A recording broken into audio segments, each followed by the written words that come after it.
Assalamualaikum Pak Farman. Waalaikumsalam warahmatullahi wabarakatuh, Mbak Ina. Ya, apa kabar Pak Farman? Alhamdulillah sehat, Mbak Ina. Ya, alhamdulillah. Ya, saya juga berdoa semoga Bapak Ibu semua yang ada di jalur live streaming YouTube Madrasah Reform juga sehat-sehat semua ya.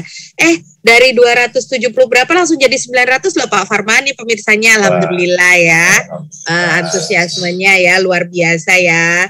Gitu. Kita itu jadi senangnya kalau banyak yang nonton itu Pak Farman bukan karena ini ya kayak artis-artis YouTube gitu loh yang misalkan banyak viewersnya gitu bahagia gitu. Ini kan kita non profit ya, jadi YouTube-nya ini nggak diprofitin gitu. Cuman kita senangnya adalah berarti semakin banyak yang denger nih Pak informasi dari kita ya. Jadi semakin tersosialisasi, meminimalisir pertanyaan, madrasah-madrasah juga semakin terinformasi gitu ya Pak Farman ya.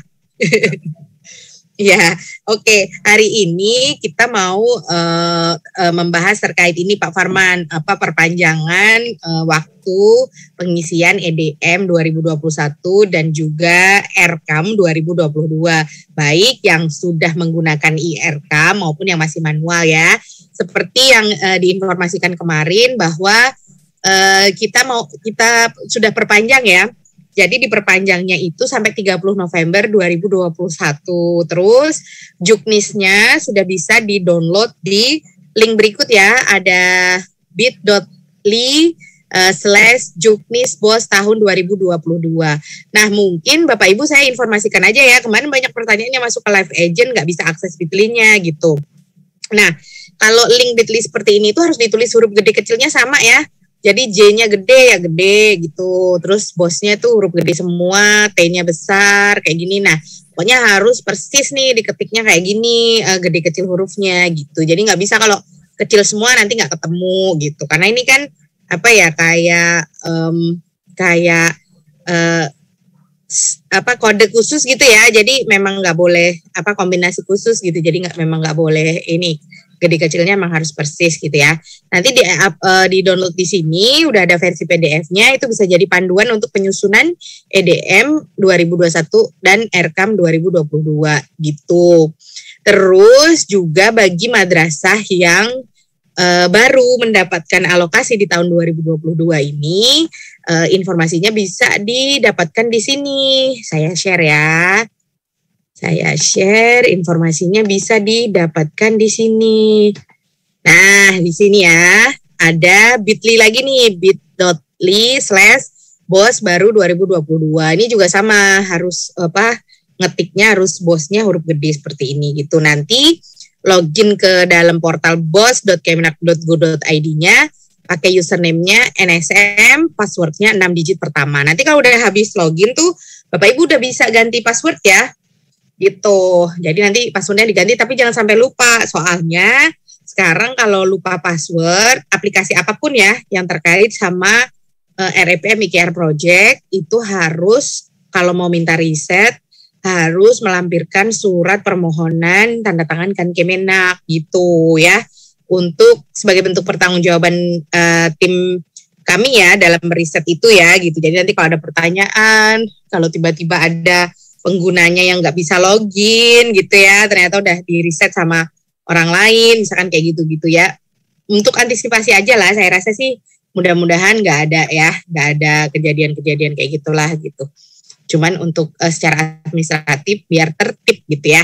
Jadi kalau mau reset password harus minta surat kayak gitu, tanda tangan minimal kepala madrasah seperti itu. Nah lalu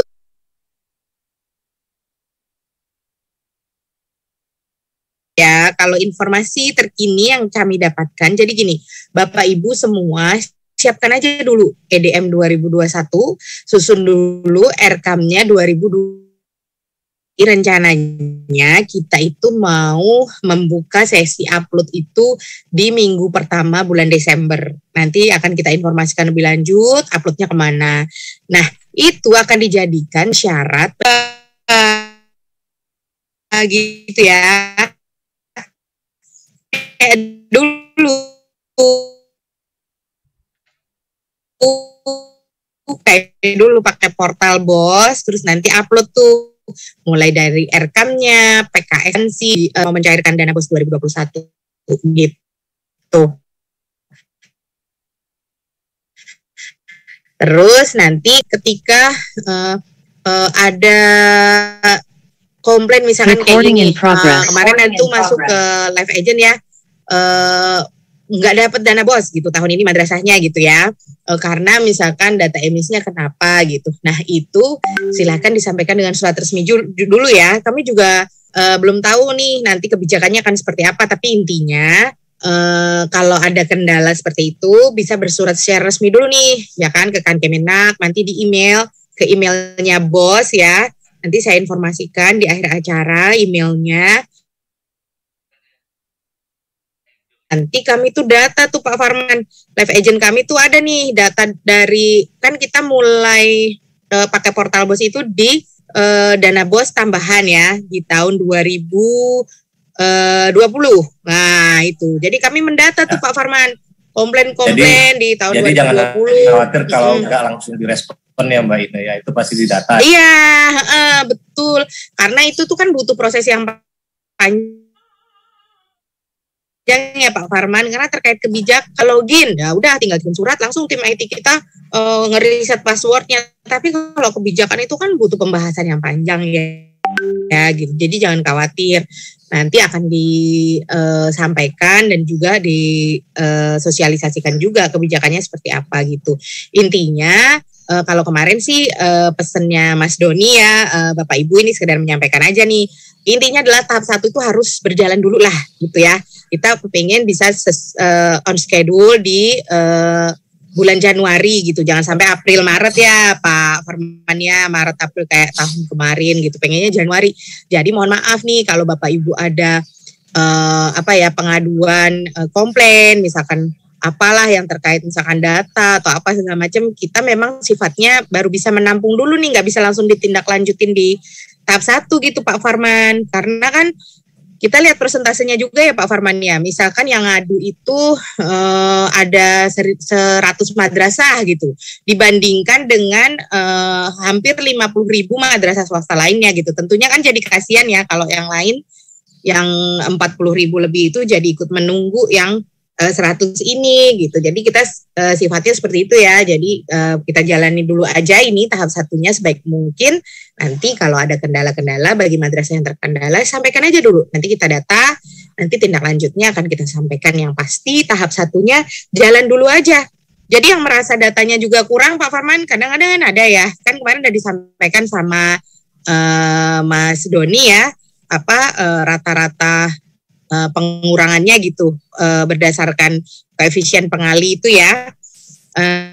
Misalkan ada yang jauh gitu dibandingkan itu gitu dapatnya, udah cairin aja dulu tahap 1-nya, sampaikan keluhannya, nanti kita data, dan nanti tindak lanjutnya dipikirkan setelah itu gitu ya. Yang penting tahap 1-nya jalan dulu gitu. Dan ini channel untuk keluhan, masukan, saran itu lewat live agent ya Mbak Ina ya. Karena banyak juga yang saya tuh minta tolong dong nomor teleponnya Pak Doni gitu. Enggak repot karena ya puluhan ribu madrasah nanti yang makin kacau kan. Iya betul, dan juga ini sebetulnya itu kan memang jalur sistematis yang kita siapkan ya Pak Farman ya.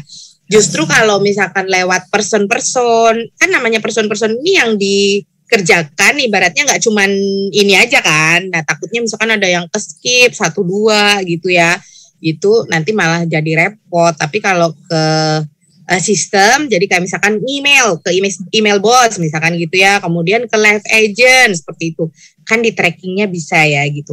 Ada nih Pak Farman juga yang gitu ya, bilang gini, saya kok dana BOS 2021-nya nggak dapet nih yang tahap 2, udah komplain katanya, tapi kok sampai selesai 2021 nggak ada tindak lanjut gitu.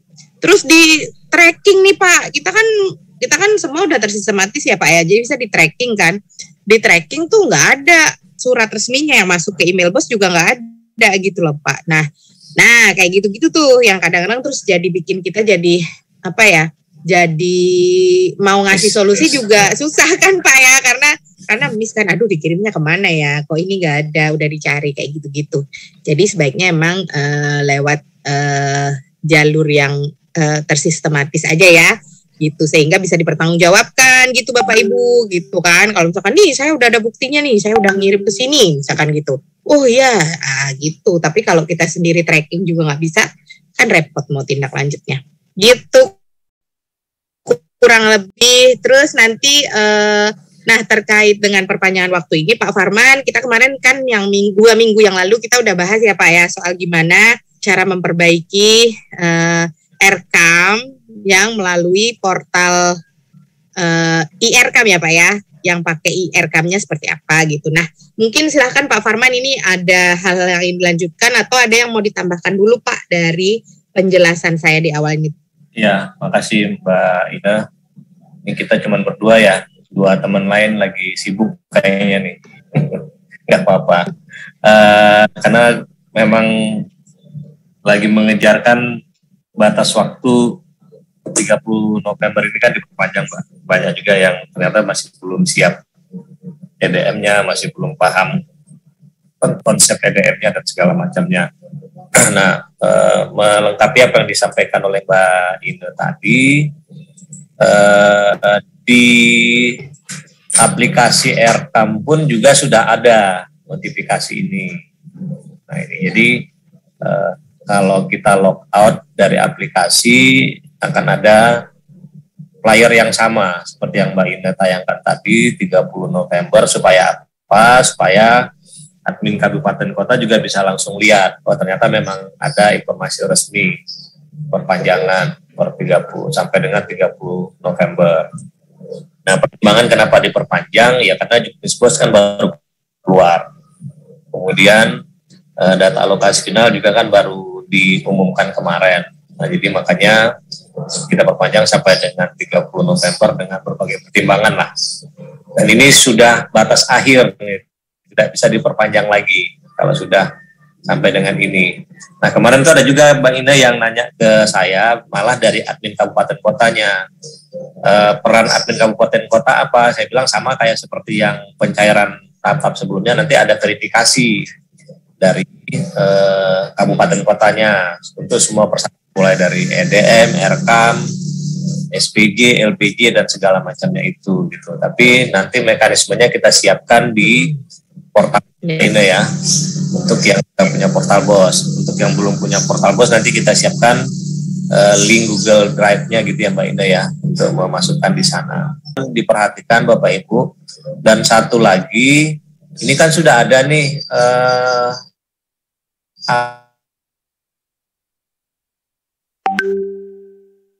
alamat untuk mendownload Juknisbos yang berasa negeri swasta itu punya berdua. Jadi nanti tinggal melihat kalau untuk penganggaran itu di bab berapa nanti kita jelaskan. Kemudian kalau untuk pertanggungjawaban di bab berapa, tentang perpajakan di bab berapa.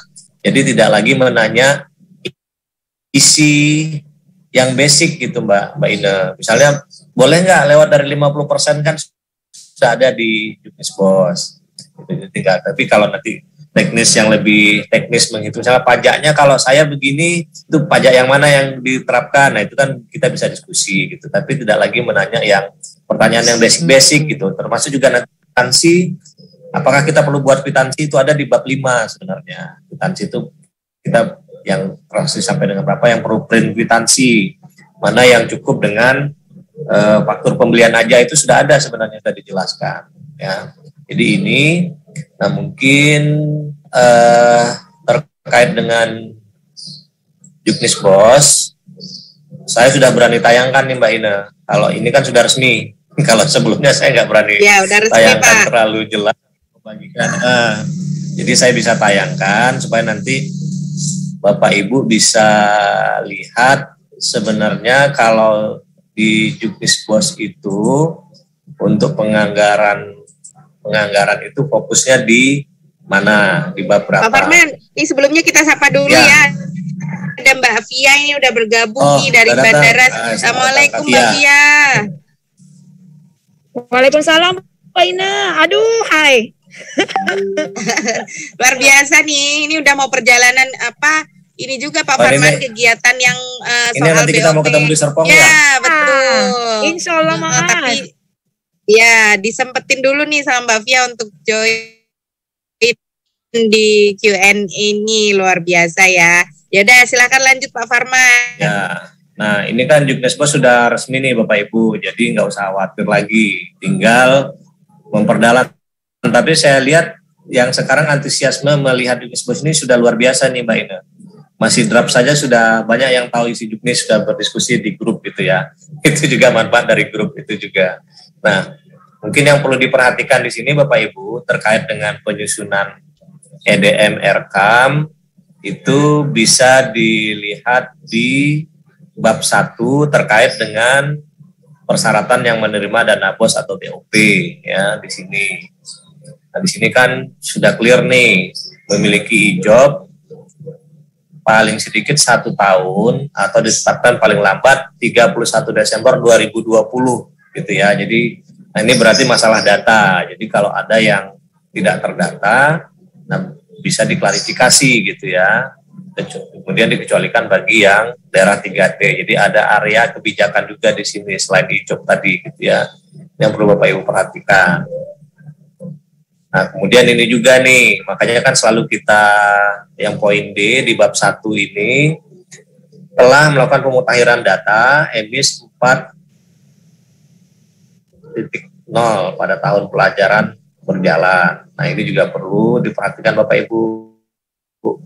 Nah, ini kan sering juga banyak komplain nih, capek-capek juga mengupdate tapi dapatnya juga lebih sedikit gitu. Ya memang dikasihnya kurang, jadi membaginya tetap menggunakan data EMIS biar proporsionalnya juga adil. Nah, kalau mungkin ada yang mempertanyakan tentang proporsionalnya, kok siswa saya sekian, tapi madrasah tetangga siswanya sama, tapi dapatnya kok lebih banyak, nah itu silakan ke live agent gitu ya.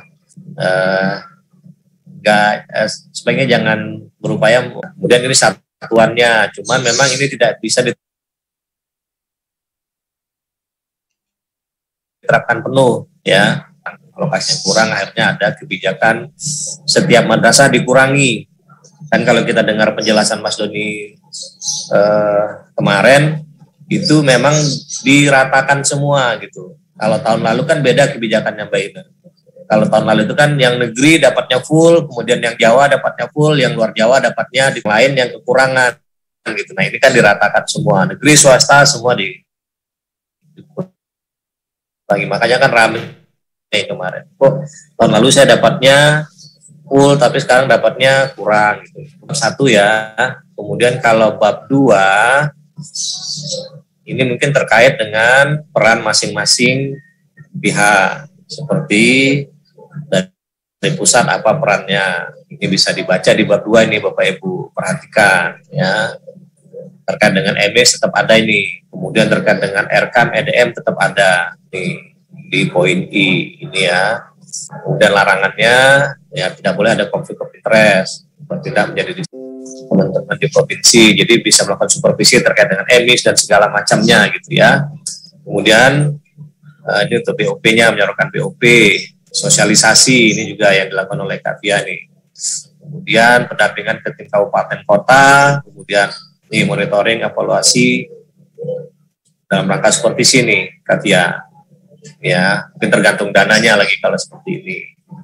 Kemudian ini memberikan pelayanan pengaduan masyarakat ya, bertingkat sampai ke live agentnya. Kemudian sama ini melihat kesesuaian program kegiatan antara yang diusulkan dalam EDM dan yang direncanakan dalam RKAM ya bagi madrasah swasta dan RKKL BIPA POK bagi madrasah negeri. Dalam hal terdapat ketidaksesuaian, provinsi dapat memintakan justifikasi ini, memberikan masukan dan atau menolak RKM-nya. Ya, bisa sampai menolaknya ini RKKL yang disusun oleh madrasah. Ya, yang dilarang juga sama nih, tidak boleh ada konflik of interest dalam pengadaan barang dan jasa. Ya.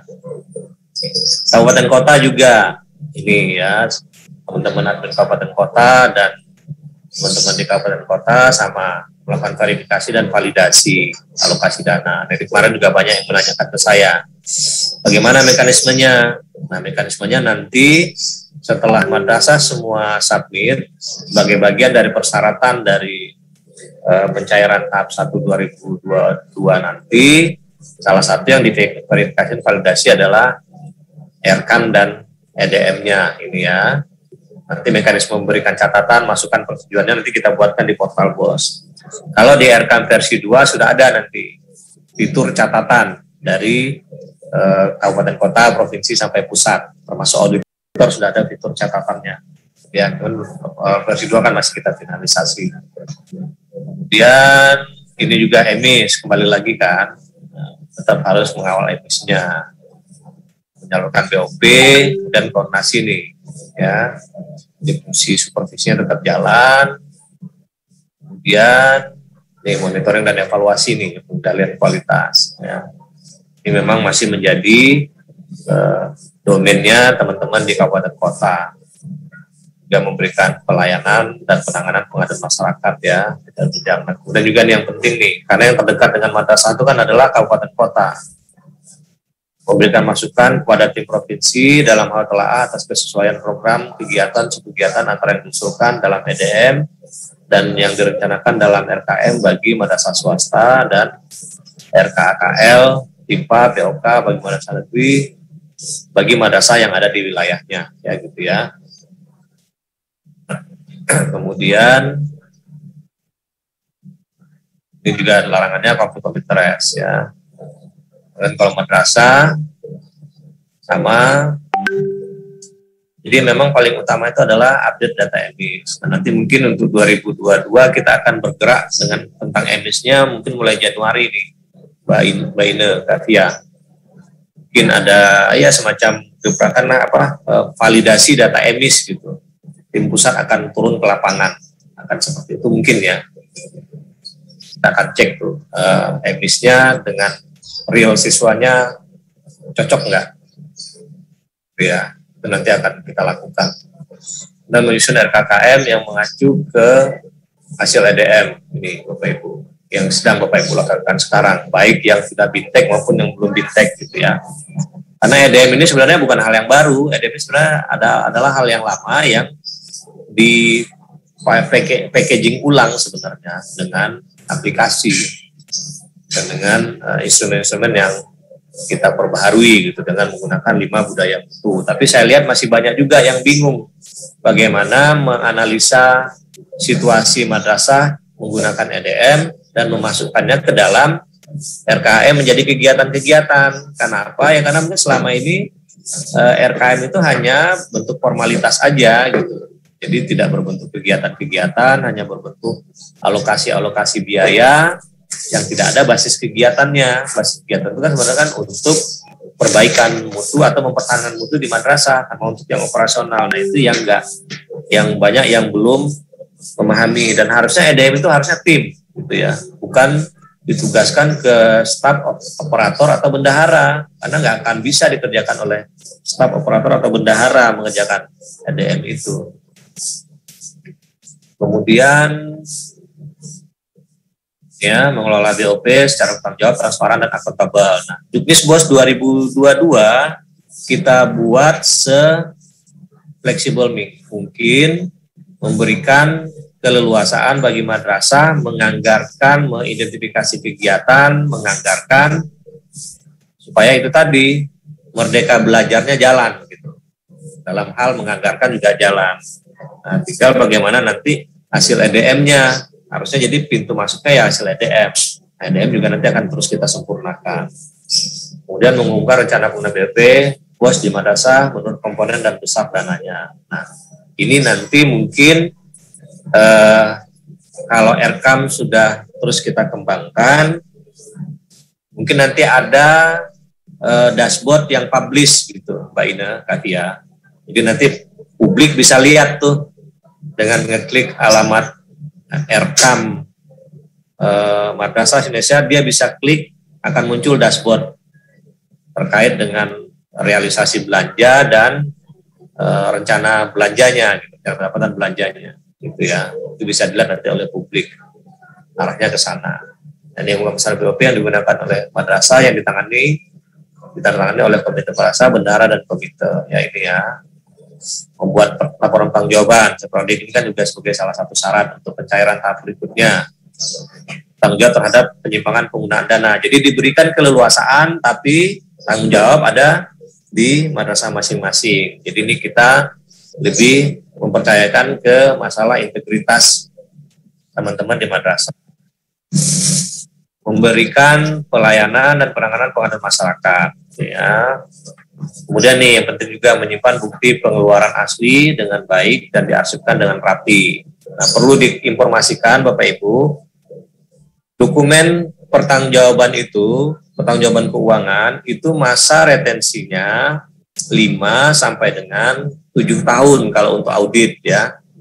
Jadi ini misalnya inspektorat mau melihat atau mau mengaudit laporan BOS 2021, tapi dia mengauditnya nanti tuh di 2021 tambah 5, 2026.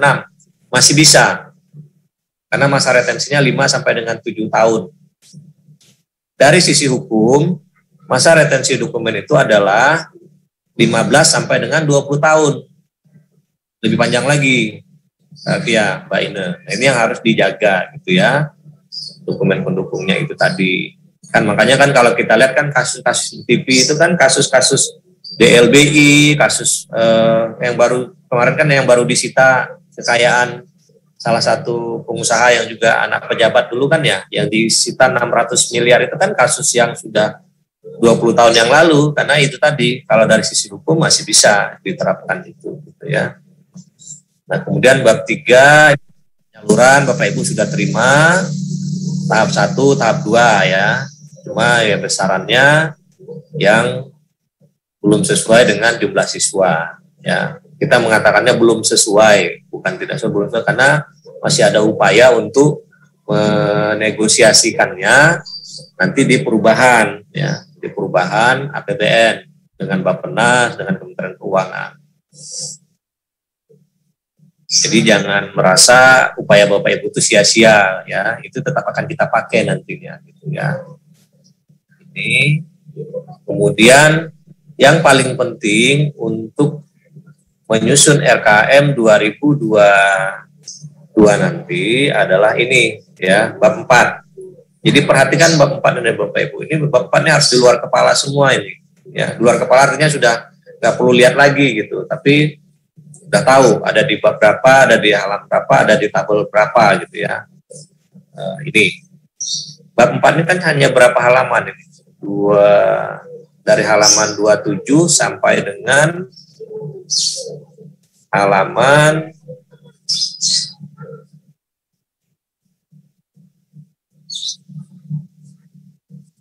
nggak banyak kok halamannya, 27 sampai dengan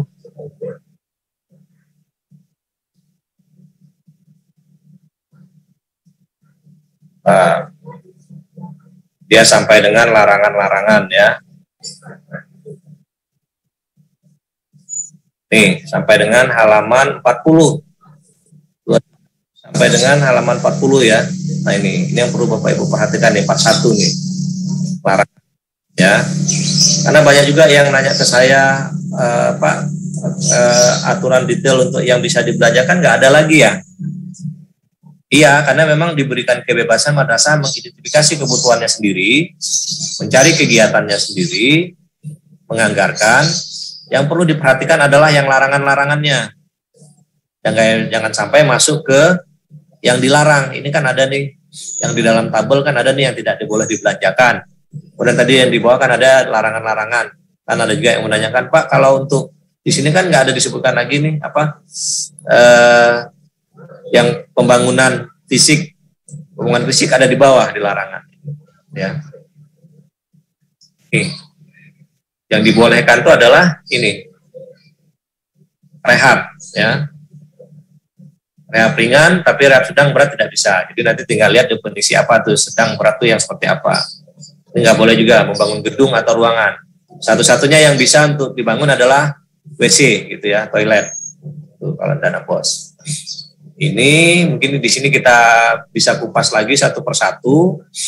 untuk sekedar mengingatkan kembali, sebenarnya sudah banyak dikupas tuntas ini oleh teman-teman di madrasah, dalam di grup, ataupun yang japri ke saya. Ini bisa Bapak Ibu lihat ya, mulai dari pembukaan babnya gitu ya, bab 4 ini terkait dengan persentase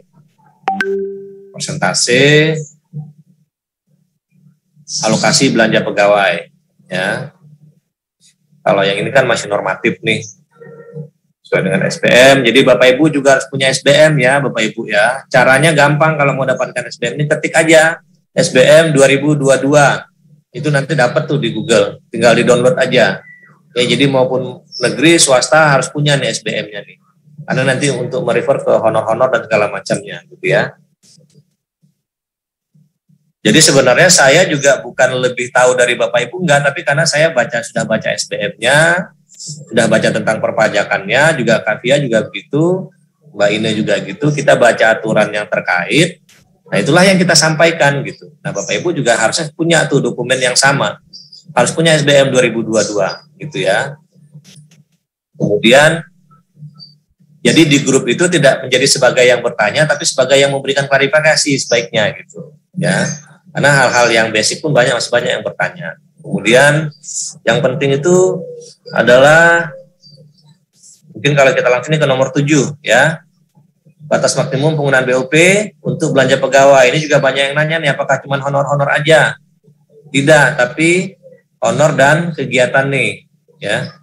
Jadi banyak juga yang mengeluarkan honor-honor kegiatan. Honor kegiatan itu ya honor panitia, honor narasumber, dan segala macamnya. Apakah upah tukang masuk? Upah tukang enggak. Tapi dia yang terkait dengan honor. Nah, di sini kan banyak juga yang masih nanyakan apakah juga masuk honor kegiatan. Jawabannya ya, itu sama, enggak ada berubah dari tahun sebelumnya, sama. Jadi dihitung berapa honor rutin dan honor-honor lainnya yang non rutin yang terkait dengan kegiatan, itulah yang masuk dalam limit 50%. Ini ya. Jadi sudah dinaikkan Bapak Ibu limitnya. Nah, beruntunglah kalau madrasah yang memang alokasi bosnya besar. Ya, alokasi bosnya besar akan lebih leluasa menentukan alokasinya. Nah, makanya kita bikinkan aturan berikutnya ya. Dan dari total dana bos BOP yang diterima oleh madrasah dalam 1 tahun dengan ketentuan kebutuhan untuk belanja pegawai tersebut harus melampirkan analisa kebutuhan guru berdasarkan jumlah pegawai yang ada dan disetujui oleh kantor Kemenak. Nah, di sini nih kuncinya nih Bapak Ibu. Peran Kemenak kembali lagi sangat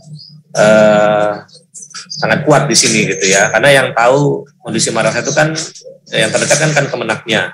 Apakah benar nih kebutuhan gurunya memang sekian?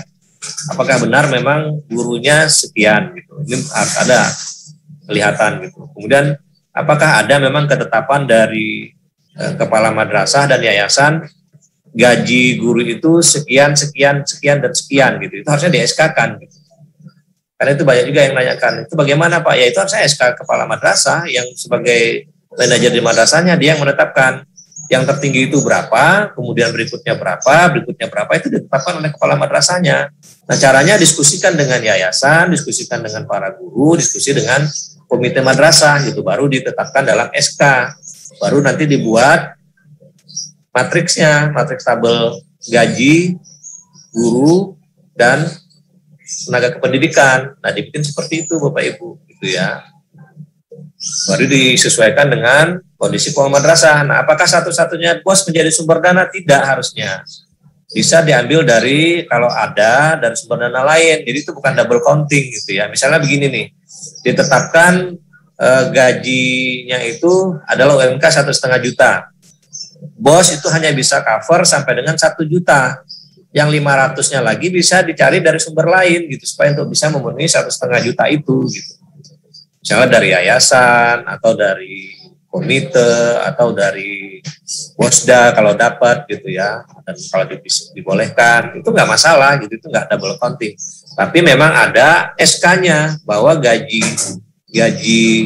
range gaji guru itu atau skala gaji di madrasah tersebut adalah sekian, adalah ini gitu ya.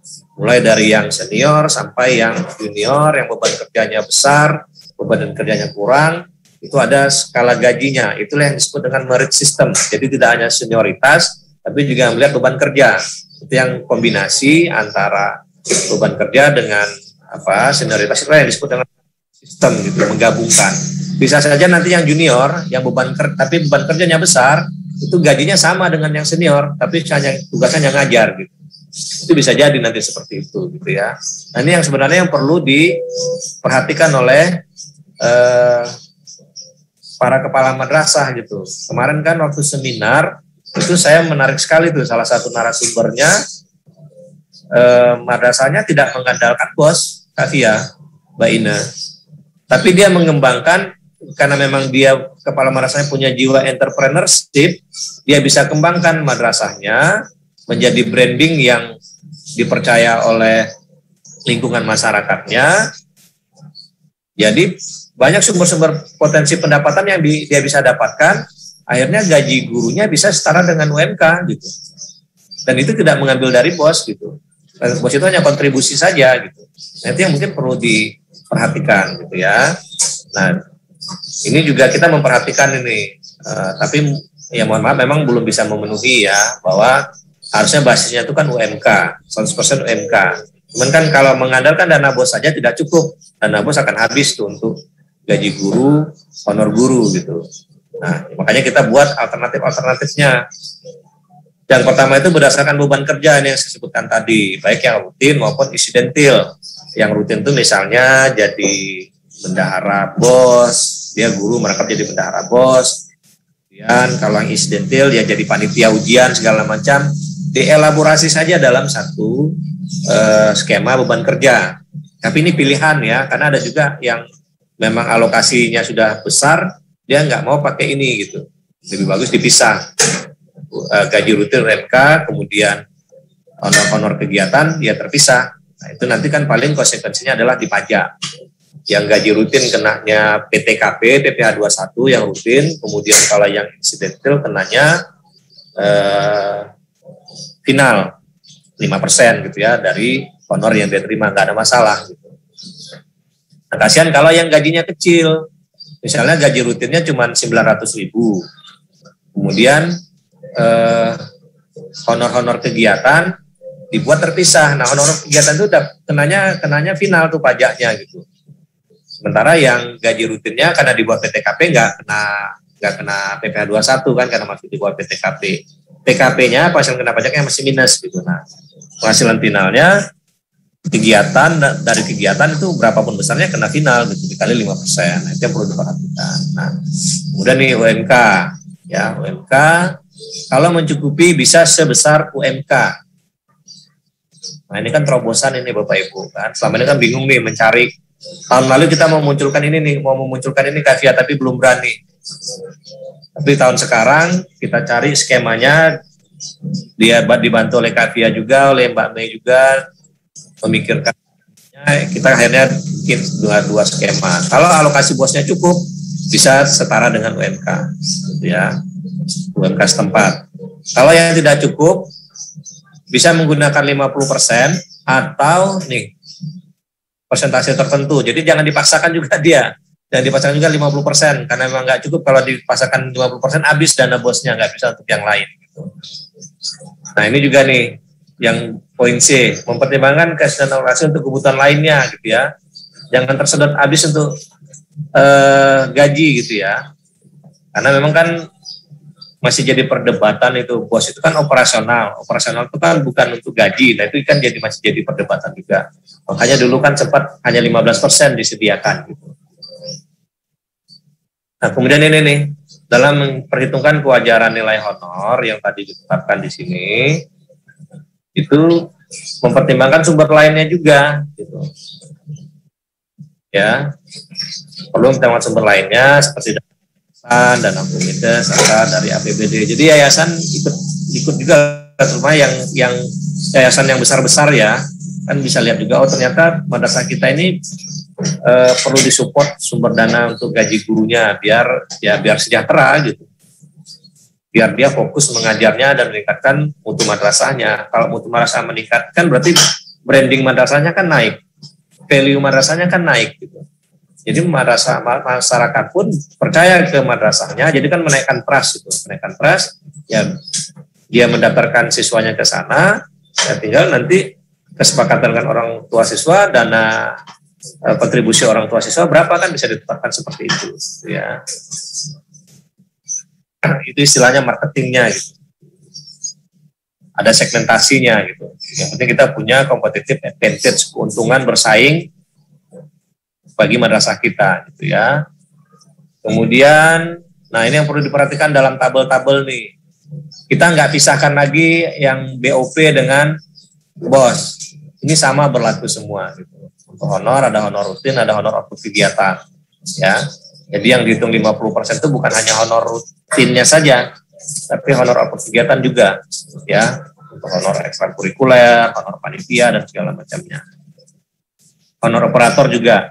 Kalau yang dia sifatnya penugasan insidentil, tidak yang rutin sebagai staf di madrasahnya, ya, itu bisa dimasukkan ke dalam honor operator. Kegiatan, nah kita bagi lagi ke dalam 16 komponen. Kalau dulu kan kita bagi 16 komponen itu Katia ya, itu kan di satu sisi memang membantu, tapi di satu sisi mengunci gitu. Nggak leluasa lagi untuk madrasah mengembangkan kebutuhan belanjanya. Nah ini kita tinggal garis besarnya adalah rutin dan non rutin. Non rutin ya untuk operasional. Kalau kita masuk ke EDM, yang rutinnya adalah yang non EDM kan ini. Kalau yang non rutin ini yang untuk peningkatan mutu yang hasil EDM kan ini jelas di sini. Ya. Yang rutin yang mana? Listrik, telepon, air, kemudian uang keamanan, langganan, pemeliharaan rutin dan segala macam kan masuk rutin, ya. Tapi itu nanti kedepannya juga akan kita pikirkan akan masuk ke EDM juga nanti. Nah yang non rutin ya yang berdasarkan dari hasil EDM, misalnya untuk kegiatan peningkatan mutu, pembelajaran, untuk meningkatkan disiplin dan segala macam. Ada yang 5 aspek itu kan ya, nanti yang dilihat, ya di sini. Kemudian di sini juga sudah kita masukkan untuk yang sekolah inklusi nih, untuk yang berkebutuhan khusus, termasuk yang honornya juga kita sudah masukkan. Yang untuk honor bagi guru-guru yang ini menjadi salah satu beban kerja juga ini untuk yang inklusi ya, pendamping pendidikan inklusi sudah kita masukkan ya. Kemudian ini kegiatan khusus ya untuk COVID. Tahun depan mudah-mudahan ya COVID-nya semakin berkurang ya, tapi kan ada PTM tuh, pertemuan pembelajaran tatap muka ya. Nah, kan ada persiapan yang harus disiapkan. Nah ini masuk di sini ya, kondisi khusus yang membuat tempat cuci tangan pakai sabun, tisu dan segala macamnya. Lain-lain nih. Biaya nasi bank untuk transfer dan segala macam ini Katia. Kan biasanya kalau antar bank kan itu kena itu 6.500 kan ya. Nah kemudian ada nih yang untuk belanja online kan ada ongkos kirim yang terkadang lupa dimasukkan gitu ya. Itu bisa diakomodir di sini. Kemudian yang penting lagi juga di sini saya scroll aja ya, nanti Bapak Ibu bisa baca sendiri-sendiri. Yang penting harus punya ini. Yang honor-honor, yang honor proktor ini disesuaikan lagi nih dengan terminologinya. Kan sekarang tidak lagi ujian, tapi asesmen ya, disesuaikan. Ini honor operator bisa OB, bisa OK ya. Kan banyak juga yang nanyakan tuh. Sesuai dengan penugasannya. Kemudian untuk guru sertifikasi, yang in-passing maupun yang belum in-passing, kita nggak melihat ke situ lagi, yang penting ajas pemerataan dan berkeadilan gitu ya. Bisa dilihat nanti yang honor guru itu, kita saya lihat di mana ya. Pak Farman sambil mencari ya, mungkin sambil ngobrol. Jadi ini menurut saya Juknis di tahun 2022 ini udah sangat mengakomodir banget ya detail-detail yang di tahun-tahun sebelumnya belum ada gitu.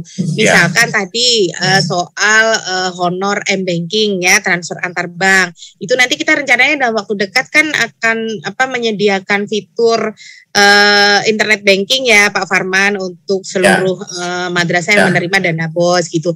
Nah, saat ini sedang dilakukan pooling nih Bapak Ibu, seberapa perlunya gitu ya. Mas Heru mungkin bisa di-share Mas Heru link poolingnya ya, ada Google Form-nya, nanti silahkan diisi tuh.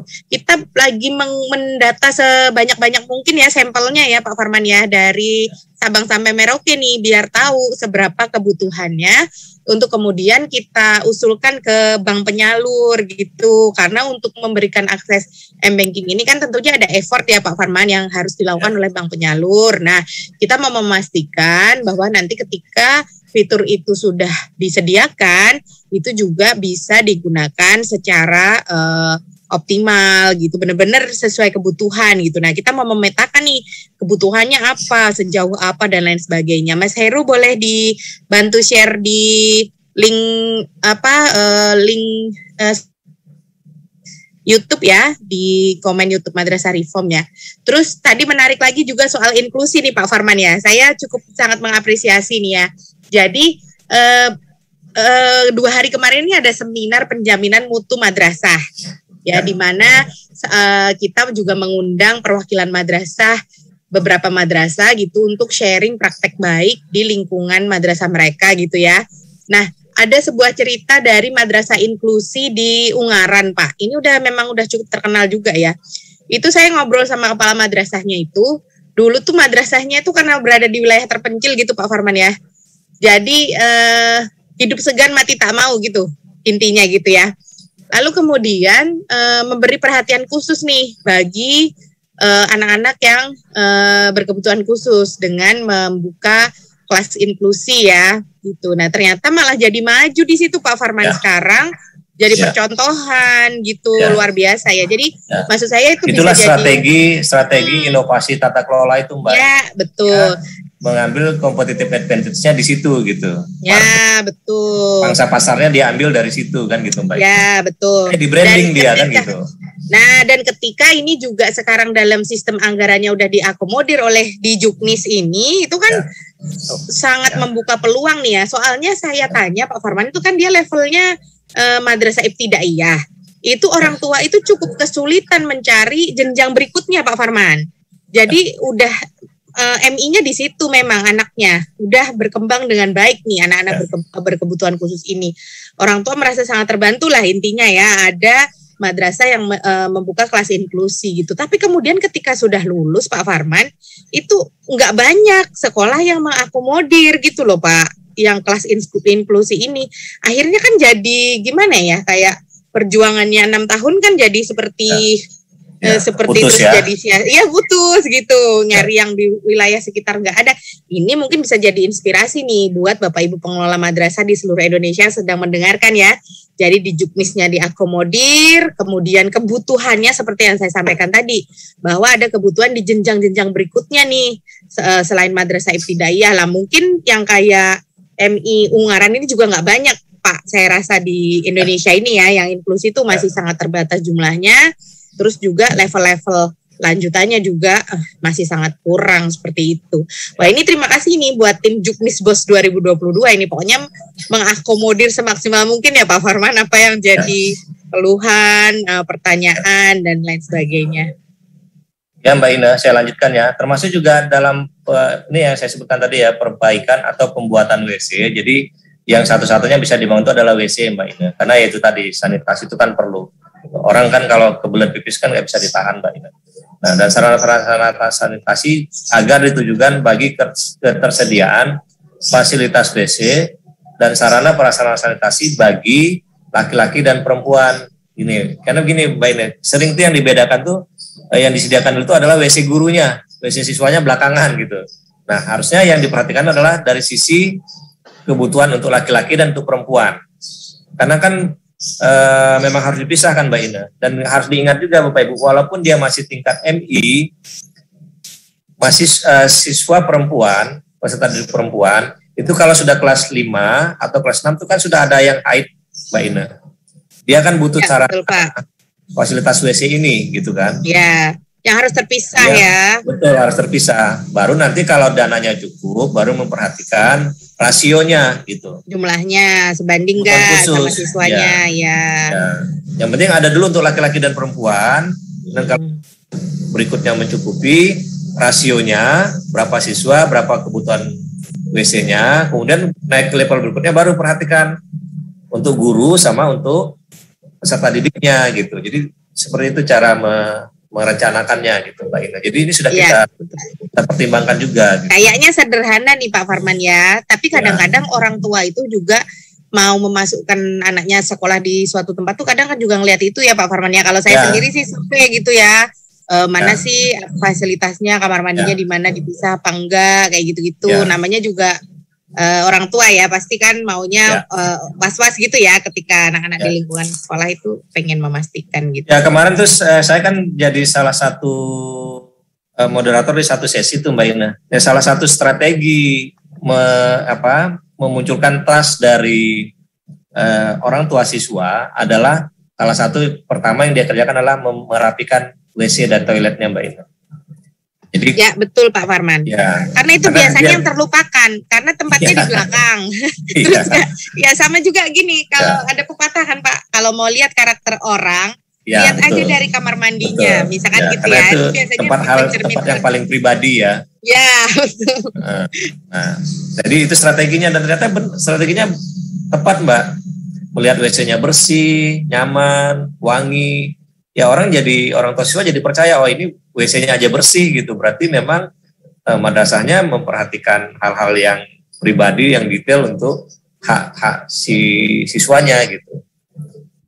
Itu Mbak Ina. Jadi ini ya, betul. Nah ini ada pertanyaan nih Pak Farman di YouTube nih, paling banyak kan itu honor apa yang boleh dihonori panitia apa aja. Berarti ini udah di juknis yang ini detail ya Pak Farman ya. Honor-honor kepanitiaan apa aja sih yang boleh dibayarkan dengan dana bos ini gitu. Terus kalau saya lihat Pak Farman ini kan banyak juga mengakomodir soal sarana prasarana ya Pak Farman ya. Jadi mungkin kalau menurut pengetahuan saya, jadi intinya Bapak Ibu ini harus melakukan EDM, analisa melalui EDM dengan baik, menyusun RKAM dengan baik, karena itu nantinya juga akan jadi basis kebijakan dalam memberikan bantuan afirmasi ya Pak Farman ya. Ketika dapat bantuan afirmasi itu, berarti kan kelonggaran anggarannya semakin ada gitu ya. Jadi bisa mengakomodir nih kebutuhan-kebutuhan yang sifatnya lebih ke sarana prasarana itu. Kalau dengan dana bos yang terbatas ini kan nggak boleh juga langsung semua dialokasikan untuk belanja sarana prasarana kan ya Pak Farman ya? Ada batasannya nggak sih Pak? Jadi begini Mbak Ina, memang kita nggak patok ya EDM berapa persen, non EDM berapa persen. Silahkan identifikasi kebutuhannya dulu, yang untuk rutinitas personal berapa, yang EDM berapa, dan bagaimana cara menganggarkannya. Dahulukan yang operasional rutin dulu untuk listrik, telepon, air, gaji guru itu sudah dahulukan. Kenapa? Kalau itu nggak didahulukan nanti langsung pendekatan itu nggak ada untuk listrik, telepon, air, nggak ada gaji guru kan juga jadi malah menghambat kegiatan di madrasahnya kan. Nah itu yang diperhatikan dulu gitu, baru nanti masuk ke EDM. Nah sambil kita memperhatikan itu, jangan dihapus EDM-nya. Nanti EDM itu kan menjadi salah satu bahan penilaian untuk bantuan afirmasi dan bantuan kinerja. Kan sudah muncul tuh di portal bosnya Bapak Ibu tuh, bos BKBA itu. Kan walaupun alokasinya masih nol, karena belum tentu semua madrasah dapat. Gitu. Nanti akan dilihat EDM dan RKM-nya gitu.